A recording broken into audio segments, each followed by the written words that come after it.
and to be completely honest about the whole thing with how Chris and Tina act. And I know I don't want to hate Chris. All right, let me clarify. I don't hate Chris. Chris is kind of impossible to hate. I hate how he acts. I loathe how he acts. I want to take all that part of him that makes him act like that and throw it in the garbage and say, Chris, you're a sweetheart, really. Stop being bitter. Get away from Tina. Cause I don't know if it's her either. And even with Tina, I don't like to hate anybody. But I supremely loathe her actions, and I want to say, honey, you're happy. You have a wonderful man. You sleep with him every single night. You love him, and he loves you. You have children who you're close to. You have the things, right now David's alone, and whether he minds or whether he doesn't, there's got to be a part of him that does not like to wake up alone, if I know anything about David. Stop, I'm not saying you have to kiss and make up. I'm not saying you ever have to speak again, but for pity's sake, move on with the digs. You were all talking heads, all of you. And I think the reason it bothers me also so much is it hits close to home. I had 2 relatives die without ever speaking to me again. I had one relative the week before she died say to me, I don't hate you, but I'll never speak to you again. And maybe it's that I feel that. And when I see them acting like that, I feel all the bitterness. And I know what bitterness does, both to the person who's bitter and the person who's being bitter too.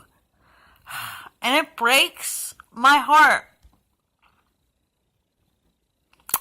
So, if you wonder why I'm so emotional about it, it's because I have personal experience with, people I was really close to not speaking to. So do you. Let's strike that. You know what it feels like. Anyway. I know I'm so emotional. And the whole thing with Mom, there's nothing to be done. I was going to say I don't know what to do. There's nothing to be done. But I can't tolerate her. She told me I was in bad shape last night, because I told her I was depressed because I didn't know when I was going to see David again. Oh, you're in bad shape that your world revolves around that man. My world does not revolve around that man. I care about him. He's very, very important to me. But, I have 16 other problems right now, Mom. Including, I wish to heaven and earth, I could get a job so I could stop taking money from you. Because then I could deal with you less. And I'm not trying to be hard. Or maybe if I didn't take money from you, we'd get along better.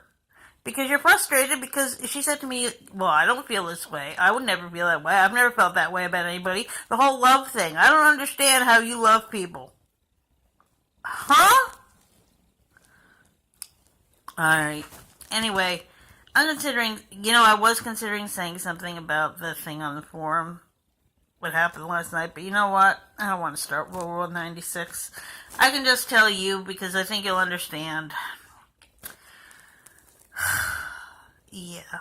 I'm not in bad shape, but it's funny because before last November I probably said, oh, I'm in bad shape, everything's hopeless, and things are, I'll be honest, things are really, really, really, really bad right now, but somehow it'll sort itself. Don't ask me how, but somehow.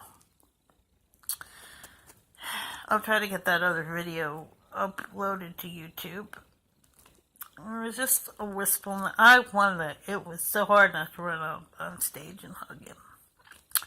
Because when he said in the beginning he was sorry he couldn't stay longer, there was part of me that thought he really meant it. Oh, David.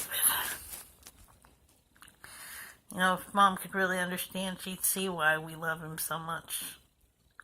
Anyway, alright, I'll talk to you later.